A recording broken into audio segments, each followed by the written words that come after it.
কাউকে বেশি আপন ভাবতে নেই। যাকে যত বেশি আপন ভাববে সে তত বেশি তোমার বিশ্বাস নিয়ে খেলা করবে। কাউকে তার ভালো মন্দ বেশি বোঝাতে যাবে না, এতে আপনিই খারাপ হয়ে যাবেন। তাকে প্রথম ছেড়ে দিন, সে যখন বিপদে পড়বে তখন সে এমনিতে আপনার মূল্যটা বুঝতে পারবে। অন্যকে কাঁদিয়ে নিজে ভালো থাকবে এমন প্রত্যাশা করা বাদ দাও। যে বিনা কারণে অন্যকে কাঁদায় প্রকৃতি তাকে নিজ দায়িত্বে কাঁদায়।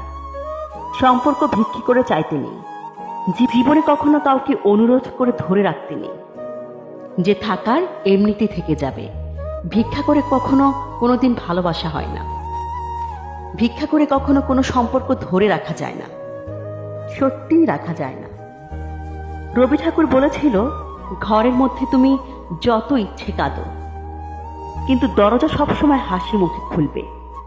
কারণ যদি কেউ দেখে নেয় যে তুমি ভেঙে পড়েছ, তবে সে তোমায় আরো ভেঙে দিয়ে যাবে। আমি সম্পর্ক নামক এই ব্যাপারটাকে ভীষণ ভয় পাই। আমি ভালোবাসার বিনিময়ে ভালোবাসা পাওয়ার আবদারকেও এখন ভয় পাই।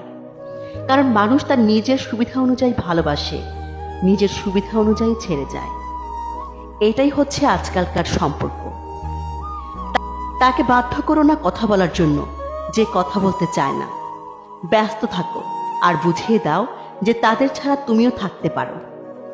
মানুষের সময় যখন খারাপ যায় তখন অনেক কিছু শুনেও সহ্য করতে হয়। কথা হজম করতে শিখো, এটা তোমাকে জিততে সাহায্য করবে।